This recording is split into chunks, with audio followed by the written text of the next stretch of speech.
Dude, it's actually crazy just how bad Sony is at live service games. I don't think it's defensible anymore. Even the biggest PlayStation supporters out there have to be just kind of somewhat fed up with this experiment of theirs, because that's almost what the PlayStation feels like by this point. Here we are closing in on year 5, and there is a noticeable difference in their first-party catalog compared to what we got consistently on the PlayStation 4. Last year, we got Astrobot. Great game. That was my game of the year, actually. But outside of that, it was a very slow year for Sony's internal studios. And even when you look at 2025, there's not really much to talk about when it comes to their internal studios, unless you want to go ahead and talk about their live service failures, because it seems like every other month, we get another wake-up call that, yeah, they've made some costly, and I mean costly, mistakes.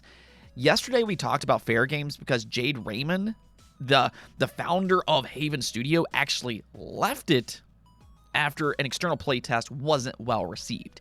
That's already a concerning sign on its own, to say the least. And now, we have an even more bizarre story. And what makes this look even worse for Sony is that it's coming from their lead live service studio, Bungie. Yeah, they've gotten themselves into quite a mess here, and just wow. Stay tuned, because this is absolutely ridiculous. First, though, I do want to thank my supporters on Patreon and on YouTube memberships. Thank you all just so much for what you do. I truly do appreciate each and every one of you. Let's go and get right into things, though, starting off with Red Dead Redemption 2. I mean, this is a generational type of game for the Xbox One and the PlayStation 4, and at the time of its release, a lot of people thought it got robbed from winning Game of the Year. Well, according to Game Reactor, it might soon be heading over to next-generation consoles with an upgrade patch, and then also, apparently, the Nintendo Switch 2. This is what they heard. They said Game Reactor has heard from sources close to Rockstar that the acclaimed Wild Wild West open-world opus, considered one of the best video games ever, is not only on its way to Nintendo Switch 2, but could be coming to the new console as soon as later this year. What's more, Red Dead Redemption 2 for Switch 2 wouldn't be coming alone or as a one-off move, but it's possible that it could be coming at the same time or somewhat later as an update to the game for current-gen hardware, one of the so-called quote-unquote next-generation upgrade patch that brings the graphics and performance of Red Dead Redemption 2 up to date for PlayStation 5 and Xbox Series X and S. Now, if this is actually true, which to be fair here, a lot of these Rockstar rumors tend to float around a long time before they actually come to fruition. But if it eventually does, then, I mean, this is really exciting stuff. I mean, if you, for whatever reason, still haven't played Red Dead Redemption 2, which I'm assuming that a lot of Nintendo-only fans haven't, then it really is a must-play experience. I myself wouldn't mind playing it at 60 frames per second. Now, I don't think the Switch 2 version will run at 60 frames. Let's not just assume that, but even still, if it comes over to the Switch 2 at all, that's still awesome in itself. Not only for Nintendo-only consumers, but also for really just anybody looking for a hopefully worthwhile handheld option to play Red Dead Redemption 2. Now, speaking of the Switch 2, even though they've mostly revealed everything by this point, there's still a few mysteries that currently surround it, though they answer 2 of those today. One is for VRR. When they originally revealed the Switch 2, they claimed that it supports VRR. But what was really just weird about this situation is that they actually stripped some of their wording around their VRR claims on their website, which obviously brought up a lot of concern. Did they lie to us, or did they misspeak? And you can look at this however you want, but at the end of the day, they definitely, whether intentionally or not, misguided their customers. The reason I can now say that is because Nintendo officially put out this statement. Nintendo Switch 2 supports VRR in handheld mode only. The incorrect information was initially published on the Nintendo Switch 2 website, and we apologize for the error. Now, this doesn't mean that the Switch 2 will never have VRR support in docked mode. There's always a chance that it could eventually receive a firmware update later down the road, similar to how Sony added VRR support for the PlayStation 5 after its launch. For the time being, though, it's not going to be there at launch, and That might not be a deciding factor for most people, but it is a little bit disappointing for anybody who owns a VRR-ready display. On a more positive note, though, Nintendo also revealed what's actually being updated in those mysterious free Switch 2 updates for various different Switch 1 titles that they revealed last month. Thanks to Wario64, we can see a quick summary here. ARMS will get a resolution and frame rate bump plus HDR support. Captain Toad Treasure Tracker will improve resolution and HDR. Game Builder Garage will improve resolution plus mouse controls. New Super Mario Bros. U Deluxe will see a resolution upgrade. Pokemon Scarlet and Violet, probably being the most noteworthy upgrade for obvious reasons, will get a resolution increase and even better frame rate. It definitely needs that, to say the least. Mario 3D World will also get a resolution and frame rate bump plus HDR. This will be for Bowser's Fury only. Mario Odyssey will see a resolution and HDR upgrade. Then the two top-down Zelda games will get an HDR plus resolution update. Now, those two games actually needs a frame rate increase as well, pretty majorly actually. They do have some frame rate pacing problems.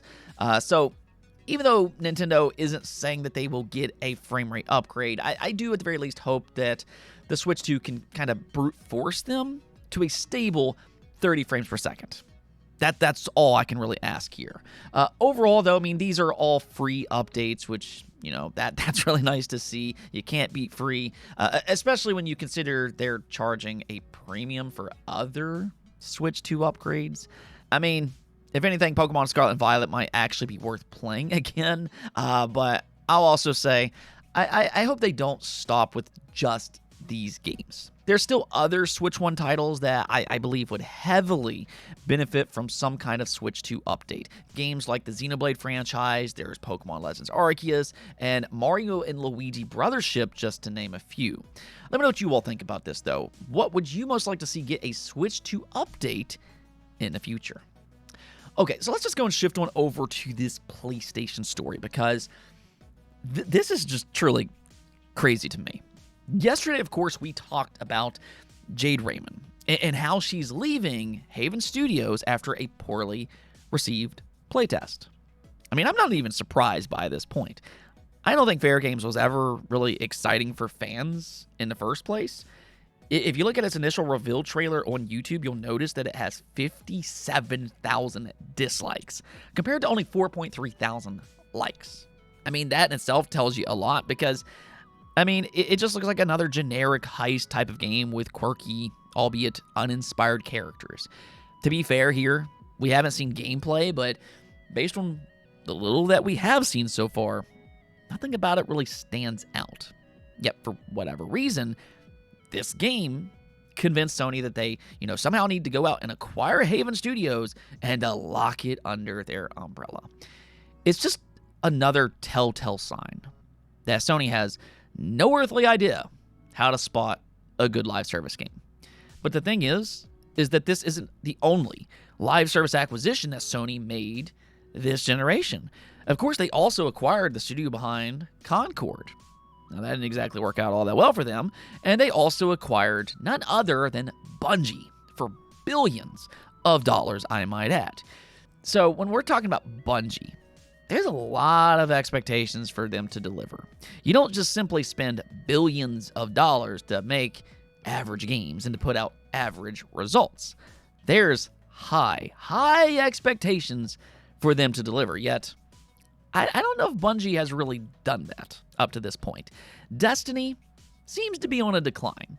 And then their new game that, for whatever reason they're calling Marathon, isn't necessarily wowing fans either.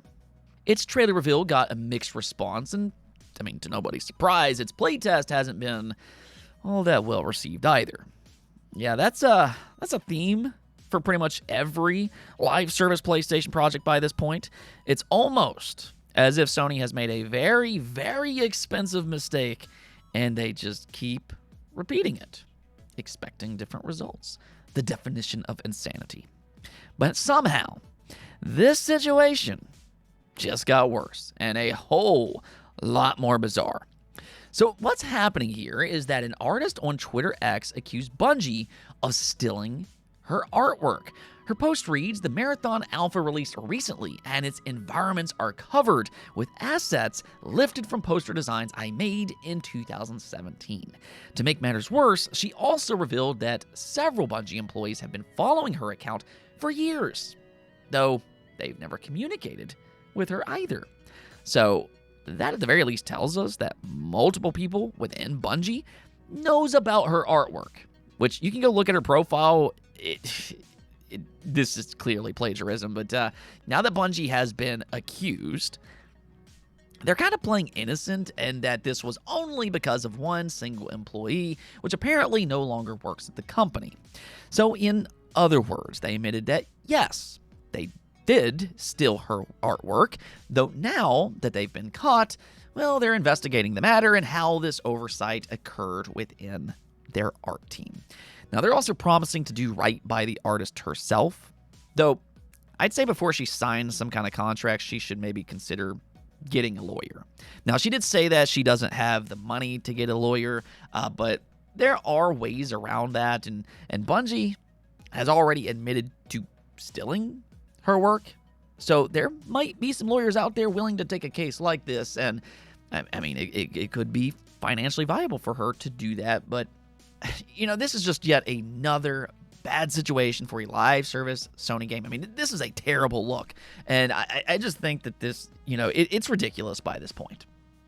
That's really all I can say about their live service plans. Here we are 5 years into the generation, and I feel like there's been more canceled live service projects than actual first-party game announcements. And the few live service projects that they've actually released have mostly been terrible, to put it nicely. Now, will Marathon, the plagiarized, be the next? That's kind of the question, but here we have a plagiarized situation, and again, it's not exactly like this game is being all that well received from fans either. To say my confidence is low for this game, yeah, that's putting it lightly. I mean, we'll kind of see what happens with all this, but I've just kind of come to accept that this generation's PlayStation really isn't the PlayStation that I grew up with. Anyways, though, that's going to be it for this episode, but until next time, make sure to subscribe, ring that bell, and peace out.